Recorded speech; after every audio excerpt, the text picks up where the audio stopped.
Здравейте, ръчкатори! Аз съм Ръчкам Джуниор, известен като Пикачу. И днеска ще сменяме енгренаж на Honda Civic 1992 година. Няма 25 години по-драта от мен. Тати ми стяга забава, който ще е след 9 години. Живот и здраве. Защото сега съм трети клас. Не трети клас, втори съм. Втори за трети съм. Септември ще станам трети. Айде, Покемон, ставай! Още не съм се пенсионирал. И ми взеха и микрофони, и шапки, и све. Че колата иска да ми вземе. Баща му ще да прави забава. Къде ли става? То малкият Покемон. Трети клас ще ви показва как се сменя енгренаж. Здравейте, приятели, здравейте, ръчкатори, добре дошли отново в Ръчкам. Аз съм Росен и в днешното видео продължаваме епизод от поредицата по реновацията на Honda Civic 5-та генерация. В предходните видеа от този проект видяхте как изкърпих, боядисах и в общи линии стигнах до това положение с автомобила. Направихме и някакви къси обслужвания, но в днешното видео ще му сменя енгренажа. А в следващото от поредицата най-вероятно ще му направя реглаж на клапаните. Исках много да ги направя на едно, обаче при смяната на енгренажа имаше много интересни моменти, които не са за изтърване. Затова днес ще ви покажа как се сменя енгренаж на D15 B2, 1.5 90 конски сили от 1992 година на Honda. В следващото видео вече ще направим и реглаж и малко по малко имам да довършвам някои неща, не ви ги стигам в този целия проект. Примерно отдолу, където съм кърпил, в момента минава с преобразовател, запечатва се с шагрен, първо е с епоксиден грунт, после е с шагрен. Ще видя какво ще ви снимам, но основната идея е този автомобил скоро време да излезе и да може да се кара. Така че ако тази поредица и това видео ви се струват интересни, забавни, полезни, смятате, че ще научите нещо ново, останете с мен до края.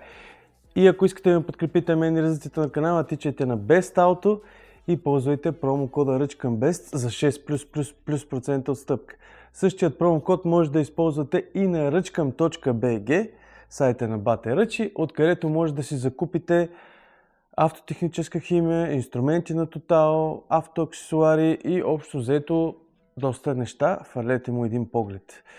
Общо взето знаете, че тези проекти се снимат много трудоемко, много бавно и за да стане като хората изисква доста време. Така че това нещо е снимано преди няколко месеца, още беше хладничко, в момента вече сме в разгара на лятото, но в крайна сметка реших да ви го покажа и да ви го сегментирам как става това и пак казвам, има много интересни елементи. Този епизод по-скоро е като тази поредица, която скоро ще започнем да правим, кошмари в сервиза, отколкото като проект, но ако го изгледате целия, ще разберете за какво става въпрос. Хайде да завъртим колелото назад и да ви покажа как се сменя този енгренаж на Honda Civic EG Coupe 1992 година. Всъщност двигателят е D15 B2.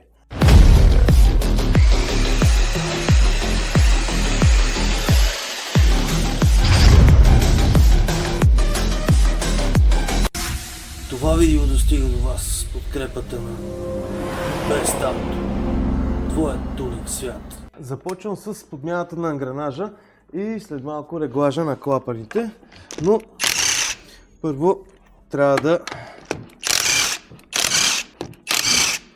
да сменим енгренажа на автомобила, защото не е сменян поне от 10 години. Дигнал съм автомобила, сложил съм го на стойка. Сега трябва да си осигуря достъп тук отдолу и повечето ще работим отгоре. Трябва да пусна ремъците, пускаме кората и трябва да махна капака на клапаните. Като махна капака на клапаните ще направя и реглаж на клапаните реално, защото автомобила определено има нужда от такъв. Сега трябва да махнем капака. Отново аз му смених гарнитурата, ама не му пречи. Сменил съм му и свещите. Работи колата и като гледам всичко е сухо, този път съм се справил. В сравнение с предходните пътища, колегите, които са го правили. Уви. Взимам си една десячица, развивам си гайките И идеята е да махнем този капак, да махна този тампон, да махна тук двата ремъка, които съм ги сложил новите, за да мога да стигна до водната помпа и ангранажа. Си охлада първо жилото за газта. Имам още работа по автомобила, но гледам да си го обслужа, за да може да си действам, както се казва. И тук, докато е удобно, докато няма брони калници, разбира се, доста по-добър вариант. Жилото ще го преместя така, за да не ми пречи. Какво правим след като съм развил всичко? Трябва да дигнем. Едното изпадна някъде, ще си го намеря после. Ето ни е новата гарнитура. Това нещо е работило не повече от 1 час с тази гарнитура, така че ще я ползвам същата. Както се казва, дори не е загряла. Трябва да отпусна с 12-ката. Хидравликата тук има 2 болта, които се отпускат, след което трябва да изкараме пистовия ремък. А това става с този болт тук. Понеже съм го правил наскоро, знам, че няма да имам проблеми. Отпускам почти додолу, за да мога да си изкарам ремък. Ето ни го, пистовия ремък на хидравликата. Слагам го на страна. Сега трябва да махна, може би, направо ще я дръпна хидравликата на страни, за да не ми пречи. Защото тук най-вероятно ще ми пречи. И остана само масата. Преди да я изсипя. Така, хидравликата вече не ми пречи. Да я закача някакси, наистина да не ми пречи. Може би по този начин. Така. Тук на кубеличките. Сега това нещо, за да го махна адекватно, трябва да махна респективно и този тампон и лапата. Тампона изглежда здрав. Това мисля, че е или 19 или 17. Провериме. 17. Слагам си едно удължение и развивам тампона. Не се притеснявайте, мотора няма да падне. Има друг тампон отдолу, който го държи. Това ми харесва на японските машини и на японските стари инженерни решения, че хората го правят адекватно. Сега остава тук само да изкарам болта и да падне, след което ще махна и самата стойка, за да ми се открие вече да работя спокойно. Добре, че съм си махнал фаровете. Що иначе? Да. Случиха се нещата. Махам тампончето. Тампона, между другото, е здрав, забележете. Не е скъсан никъде. Сега вече имаме достъп, доста по-голям. От тук това ухо, това на колко болта е? На 2.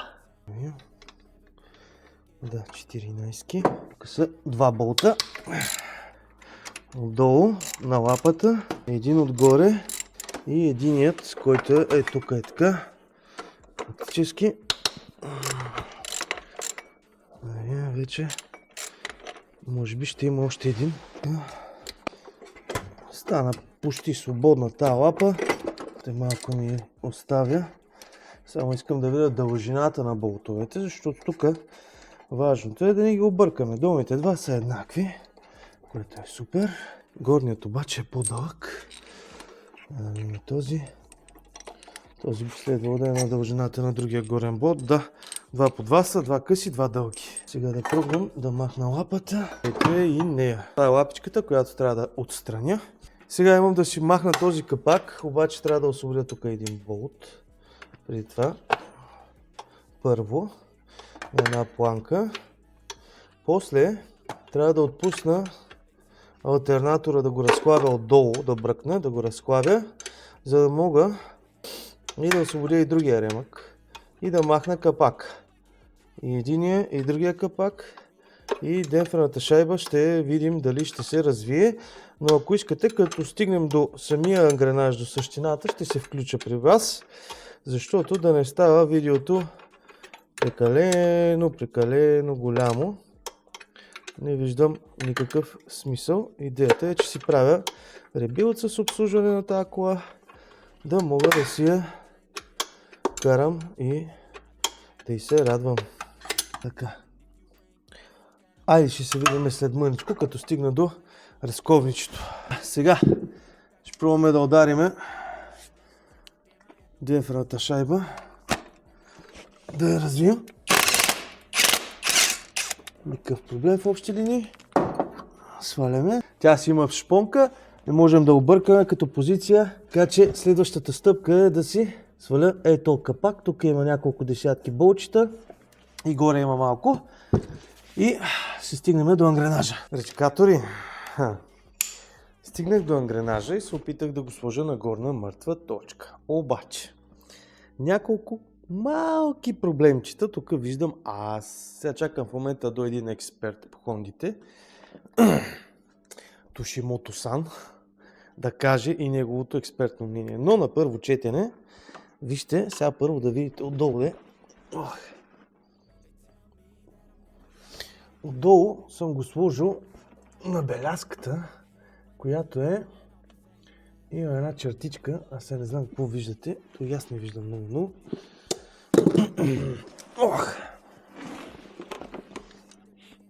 Ето е белязката отгоре над болта фактически.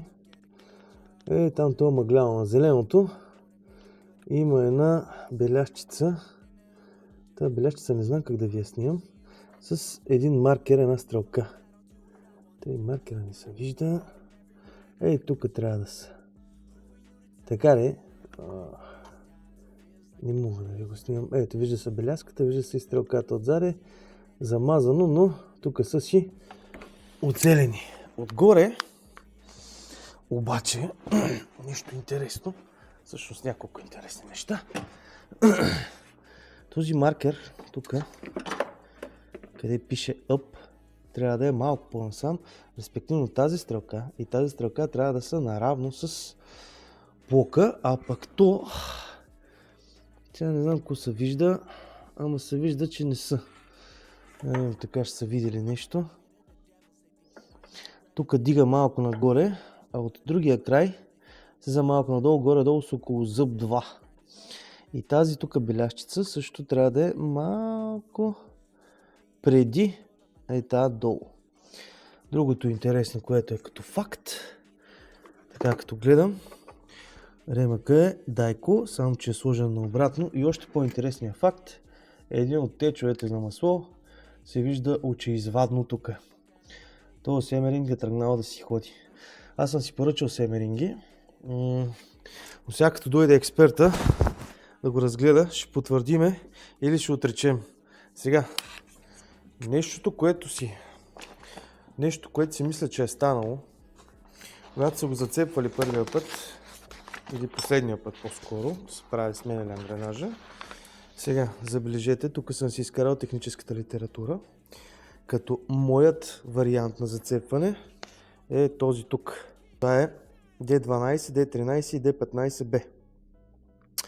Така зацепен, повече ми прилича на ето този вариант, D15Z. Забелязвате ли, че има три различни начина за зацепване? На D16, на D15Z и на D12, 13 и 15B. Три различни начина на зацепване.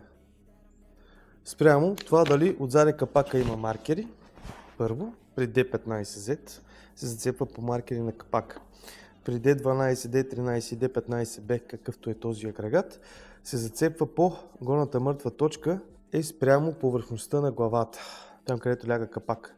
И реално долната чертичка трябва да излиза малко по-напред, защото този мотор всъщност се върти обратно по часовниковата стрелка. Не се върти по часовниковата, а обратно по часовниковата стрелка. Това е заради положението на ангренажа, защото от лявата страна шасито, не от дясната. Някои хора се бъркат. И на D16 се зацепва точно по ето тази белязка тук. Ето ги различните зацепвания. Това е D16A и D16Z. Това ни е D15Z. Прилича ви малко на такъв начин на зацепване на моя гранаж. А това е както трябва да бъде. Ама сега като дойде колегата, ще го разгледаме и ще го видим дали е така. Тук имаме процедурата за реглаж на клапани. Всичко е разпечатано. Както знаете, Бати Ръчи работи както е написано по дебелите книги. Стара Honda, ама трябва да се работи като хората. Тъй, Тошимото Сан е тук, готов е. Той потвърди моите опасения, че тук е малко избягала. Лекинко, зъб 2. Зъб 2, гениал. Малко е тунинг тук с предварение, баят. Колко градуса са и дали? 32. Тъй. Сега ще трябва да олабиме и това, защото ви показах, че семеринга тече. Прилагаме контраинструмент. Той ще държи контра, аз ще олабвам. Готови ли сме? Това е механик и контрамеханик. Стана работата. Леко върнахме, Така. не е проблем, ще го нагласим. Ще го нагласим много ясно. Той без той трябва да се върне Това баят. трябва Още да се върне. Да. Тук ще го лабим, сега ще пуснем и ангренажа. То лабало. Пръц. Пръц. Ти болта ли беше или? Болта, не съм пръцкал аз. Оп, айде готово. Айде къй ще е на... Чисто нов, заводски, ма на обратно турен. Ма като гледам, той е made in Italy, мой изкара още 100 000 км. Значи, това му беше най-малкият проблем, че на обратното сложи. Да. Всъщност това нещо трябва да го връщаме. И сега един гуменчук ще му играе.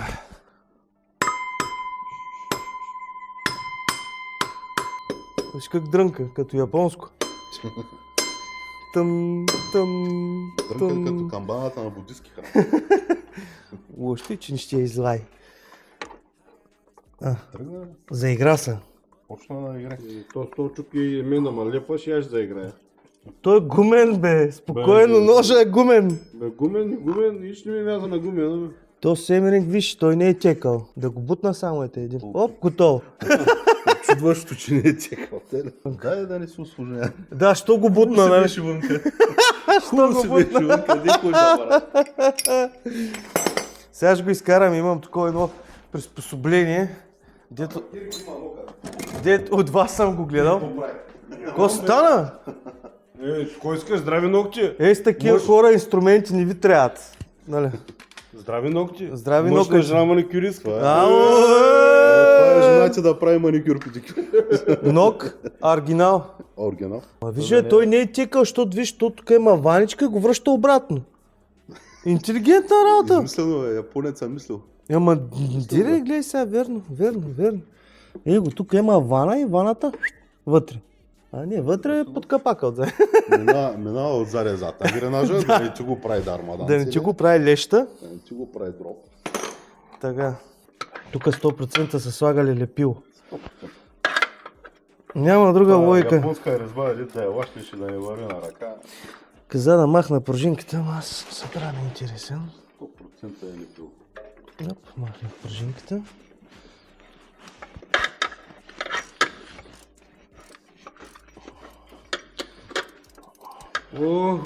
Колко работа минава пред очите ми, ако знаете. Чак съм подпрачи, като го гледам оската съм. Звирове такива. Просто са прекалили с лепилото според мене. Една идея. A few moments later. И ти верно, на къде въртиш? Надясно. Как ще върти надясно, бе? Какво направи ти? Излезна. Хоптигача. Колко лепил има? Няма, бе. Очудващо.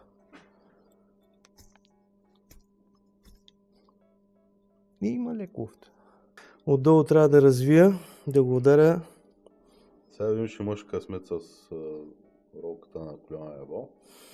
Там съм го стигнал малко с гайковерта, защото иначе не става.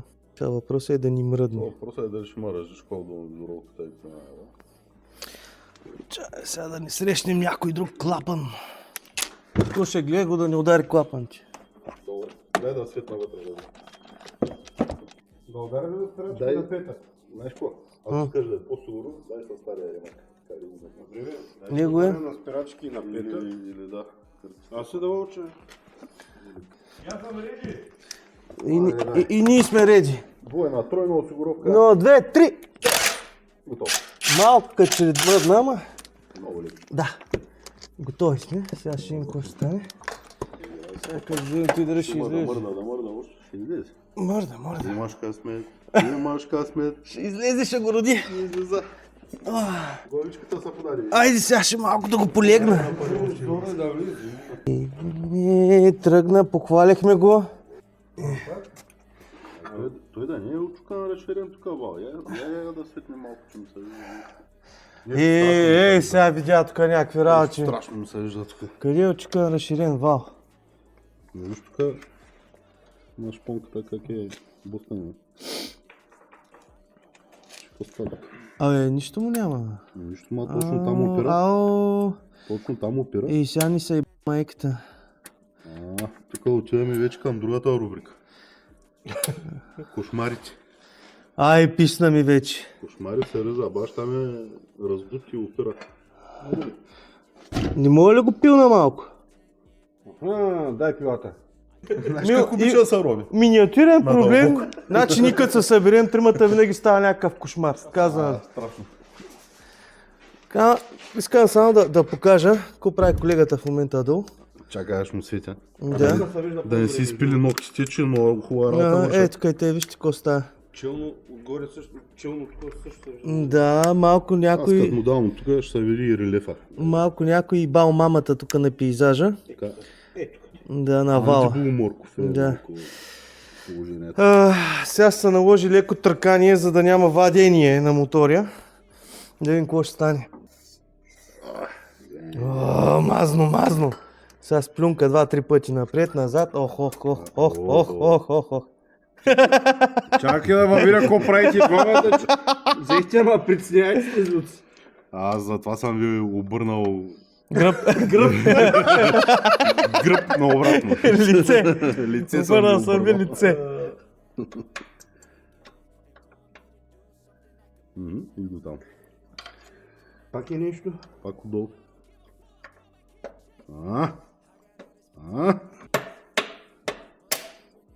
Каза люмдюр. Още малко трябва да се тръкне. Ще станат нещата. Да, бутнем флекса вътре, бе. Та бат ви Гошо ще ви покаже как се вади семеринга долу. Една малка отверчица.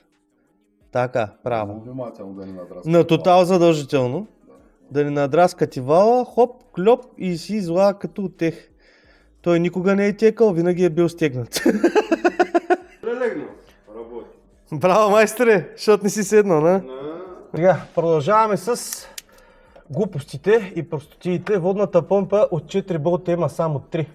Интересен казус, както казал Тошимото-сан, най-вероятно е скъсан е там вътре. И сега като я развием, ще има баят силикон. Ще текне и ще видим какво е дереджето, ама тук е било събери чак цялата работа. Много яко. Речкатори успяхме да изкараме водната помпа, изкарах я. Опасението ми, че има скъсан болт, всъщност не се потвърди, защото всъщност някой, видите ли, е забрал просто да навие болтче там. Така, бати вира, че си изчистил леглото вече и сега ще сложим новата водна помпа. Ето и нея. Ето така, да се види. Сега слагам новата водна помпа и стягам и продължаваме напред с монтажа да видим реално погледнато зацепването. След зацепването ще отидем и ще направя и реглажа на клапаните. Може би ще ви го разделя в отделно видео реглажа, защото е интересен на хондичката. Остава си пръст на предна броня, задна броня и от задека пак си взех нов, защото му е много ръждясъл. Ще си го пръсна наново и ще си го монтирам. Така, имам една така наречена смазка, която ще намажа по уплътнителя на няколко места. Тя няма да повлияе на антифриза или нещо от този сорт. Единственото обаче, за което ще ми помогне, е да задържа практически помпата на място. Тоест гарнитурата. за да може, когато тръгна да я монтирам, да не се изсипе. Ето така. Да си влезе на мястото.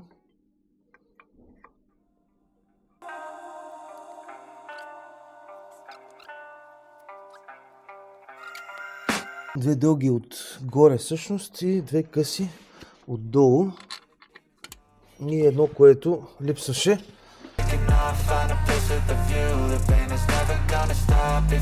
Намерихме като дължина правилното болче.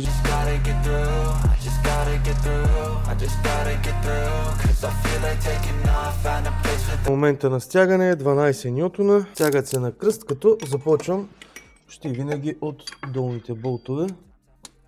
Така.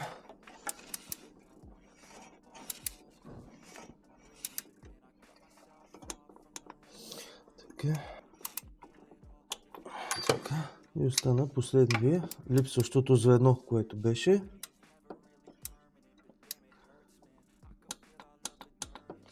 Проверка. Добре. Всичко е стегнато на 12 ньютона. Помпата върти. Луфтове нямаме. Това е добре. Сега обезмаслявам хубаво.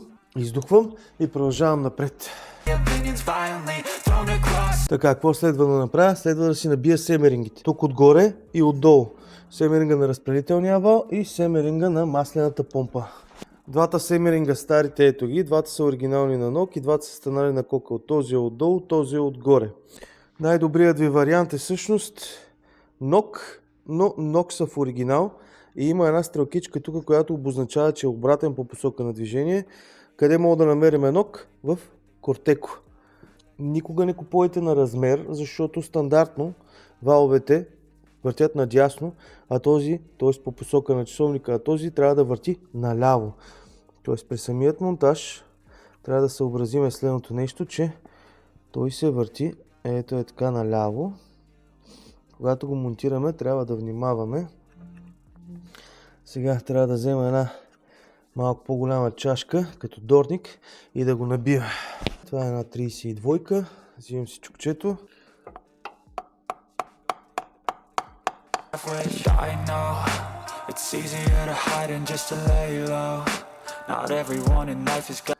Влезе си на добра позиция.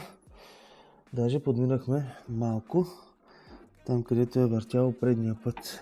Само че долния, за да го набия, ще ми трябва малко по-голяма влушка. Не знам дали ще успея да ви снимам как набивам долния, но ето ви го горния. Семеринг. Набит вече на мястото му, както се казва. Всичко е точно, не би следвало да тече повече от тук. Взел съм си новия семеринг. Сега преди да го монтирам, ще трябва да избърша хубаво леглото навсякъде, защото духах, таковах, обаче има си антифризче.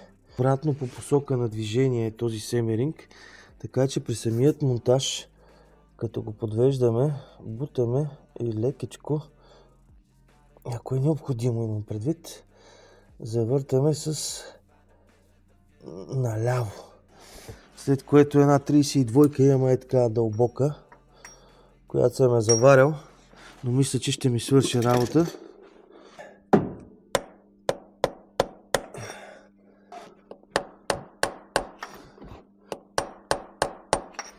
Накрай. Мисля, че вече сме си на мястото. И този семеринг ни е готов. Сега обаче, преди да сложа колелото, ще трябва да се погрижа за това тук надуване, което се е случило следствие на не знам аз на какво, но ще трябва да го претъркам още малко, да изтъня вала ето тук в входа, защото зъбното колело и да искам няма да дойде като хората според мене и ще имаме проблеми. Изчистил съм зъбното колело, слагам му малко смазчица. Сега трябва да го подведа, да си застане на местото. Да го подведа. Тук. Заспа. Започвам да връщам по обратния ред всичко. Така, ето ни го зъбното колело на разпределителния вал, като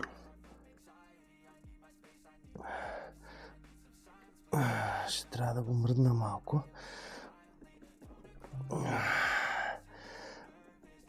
Малко на ръка. Да го върна, че тъй като гледам как са го направили, мисля, че това трябва да ни е играта. Този зъб тук, този зъб тук. Сега ще сложим обтегача и след малко ще го зацепим. Попробвам така, ръчкатори, ето го. Правилното зацепване, аз не знам дали ще го видите от тук, но ще се опитам да ви го задържа да видите. Реално погледнато, как трябва да е. Така май добре се вижда. Значи, тази стрелка или средата на това зъбче трябва да излиза на челото на главата. От другата страна, другото зъбче, сега тук не мога да ви го прехвърля много да го видите, но същата работа. Тази стрелка трябва да е наравно с това. Тук трябва да си пише ап нагоре, а отдолу, виждате ли го, това, с тази стрелкичка. Малко трябва да избързва пред него, за да е горе-долу половин до един зъб напред.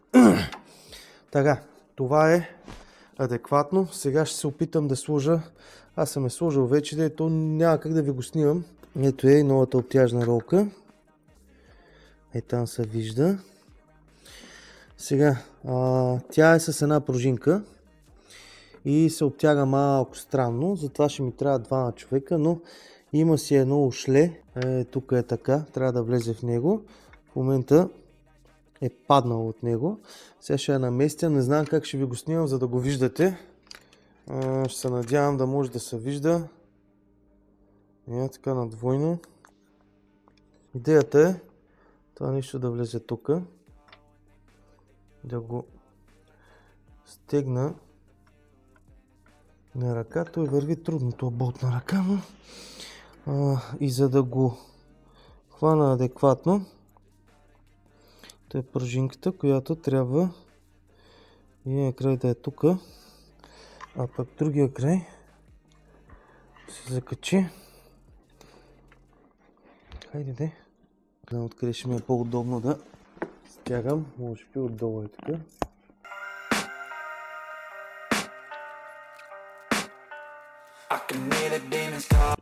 Идеята тук е да не го стягам, за да може да лавира, да мога да сложа и ремък. Отдолу коляновия вал също трябва малко да го завъртя. Мисля, че го оцелих. Сега ще разберем какво съм направил, дали съм на правилното място. Взимам ремъка и разбира се, посоката трябва да го четем. Така, първо на коляновия вал долу, следващата стъпка на обтегача и накрая на помпата, за да можем да опънем обтегача и да сложим на разпределителния вал адекватно самият ремък. Така. Никаква философия, кой знае колко много. Сега пружината е обтегнала, но ние ще трябва да обтегнем още малко. Той ще трябва да се дига нагоре, за да се обтегне още ремъка. Трябва първо да му видя дали белязки всичко му е на мястото. Отгоре изглежда добре. Отдолу изглежда добре. Ако си е влезнало, ще трябва да му сложа и тази пластинка. Да я подготвим предвид, за да не бяга ремъка. И следващата стъпка е да обтегнем хубаво, така дигайки нагоре, да обтегна ролката. Я ще измисля вариант, който това да стане. По някакъв начин да я надигаме и да я стягаме едновременно. Взел съм си още един чифт ръце тук, защото... Аз съм тук само да преча. За да го обтегнем, този ремък в момента е доста хлабав. Вие не виждате оттам, но аз го виждам. По принцип процедурата е трябва да сложа капака, трябва да сложа демпферната шайба, да напъвам, да въртя, зъбното колело на разпределителния вал да премине с 3 зъба при опуснат обтегач. Това означава, че ще го натегне, след това нещо ни макеф, искам да си проверя дали всичко ми е зацепено адекватно. и чак тогава да слагам другите работи. Така че сега ще го обтегнем двамата с колегата, той ще дърпа тук. Аз отдолу ще го охлабя първо. Подготвя динамометрика, защото трябва да стегне на 45 нютона. Викаш, попълна ли? Да. Добре. Тъй по-бил. Тъй по-бил, да. Не звъни. Правим една проверка. Какво сме направили всъщност? Трябва да направим два оборота. Те трябва да сме горе. Значи този зъб трябва да идва равен. Този зъб трябва да идва равен на главата. Това да е поне с един зъб напред и другото да е нап. И мисля, че сега стана много по-добре. Обтегна малко. Идеален е. Тъй. Ми направихме два оборота. Всичко си идва на местото. Правилно зацепан. Сега тук си връщам капаци, мапаци. Няма какво да ви го снимам. И минавам към следващата стъпка. А именно 185 Нм долу демпферната шайба сложих капака. Варя си големия динамометрик. Пуснал съм удължението. По спецификация 185 нютона. Колегата ще пробва вътре на пета плюс спирачка да видим какво ще стане. Така. Той штрака уж. И така, ръчкатори, това беше всичко за днешното видео, в което ви показах в пореден епизод от поредицата с моята хондичка, която си е за ребилд. Как реално погледнато можете на пръв поглед една елементарна процедура да има множество проблеми, кусури и, както видяхте, неправилно зацепване. Тук е много тънък пенис да зацепите адекватно, не защото е сложно, защото трябва адекватно да се ориентирате кой точно агрегат е това. И сигурен съм, че някога назад в миналото, понеже автомобил е моя собственост от около 10 на години, седя в София, всички знаете, Нончев ми я докара тук преди доста време вече. Всичко на всичко, даже може би повече от 10 години този автомобил е моя собственост, но просто не беше каран. Кога обслужвам последно? Идеята ми, когато го закупих, той ми трябваше за работа, беше служебен автомобил. Аз и нищо толкова не разбирах да кажа. Тогава идеята беше само кютек и да се кара. И искам да ви кажа, че това е автомобил, който съм го карал без масло, без антифриз, доливал съм постоянно и никога, никъде не ме е предал. Затова и аз не възнамерявам да го предам в момента. И ще си го направя, за да мога да го карам и да му се радвам още дълги години, колкото мога. Интересното е, че аз не съм обслужвал ангренажа и не знам кой го обслужвал, кога го обслужвал и какво е правил, но в момента идеята е да си го стегна от до, да си го обслужа, за да може да се кара. Ако тази поредица ви се струва интересна, видеята в канала също, ударете един палец на това видео, споделете го с някой бесен JDM ентусиаст. Говориме добител на дръти японски автомобили, какъвто е и баткови ръчи. Подкрепете ме, като ползвате промокода на bestauto.bg. Промокода е RъчкамBest за 6+% стъпка. Същият промокод знаете и на Rъчкам.bg. По този начин ми помагате страшно много да продължа да правя това, което правя за вас. С всичко казано от тук, оставям ви с пожелание за здраве, щастие, късмет, всичко най-хубаво. Ще се видим с вас, ръчкатори, следващият път. Айде, чао ви! Ела сега кажи, какво е казал тати? Че на 18-19 години, когато стана или навърша, ще ме учи да сменям ангренажи на коли. Щото?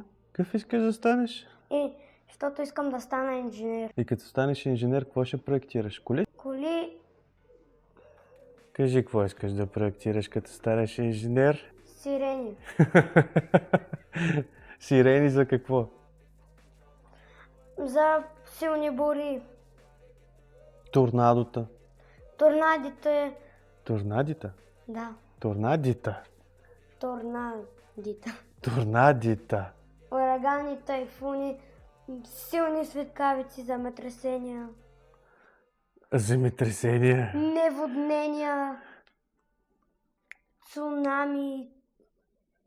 Общо взето за всякакви Война. природни катаклизми. Това не е природен катаклизъм. Войната. Но войната пак пускат сирените. Пускат ги, когато има въздушно нападение или ракети. Дано да не дава Господ да стига до нас такова нещо, защото най-важното са те с манинките. Нали бе, обавец? Да. Само да ти кажа една тайна, няма да е на 18 или 19. Мисля от този лято да започнем, защото даже вече си възрастен. Станеш на 9 години, трябва да знаеш какво е болт, какво е гайка, как се работи с тях, къде се навиват. Това е болт. Кое е болт? Покажи на камерата. Това нещо е болт. Пишете долу в коментарите, това болт ли е? Ето, виждате ли? Значи, започвате от манинки. Фащате ги, ела тук. Фащате ги и понеже има страшен недостиг на ръце, които да работят, имаме тук едни кекави меки, които трябва да ги научим да станат здрави, силни и да работят, да чистят инструменти и да подават инструменти и да могат да станат мъже, които да ползват мозъците си. Нали бе? Да. Защото инженер не се става като бъркаш болта с гайката. Кажи чао на ръчкаторите. Чао, ръчкатори!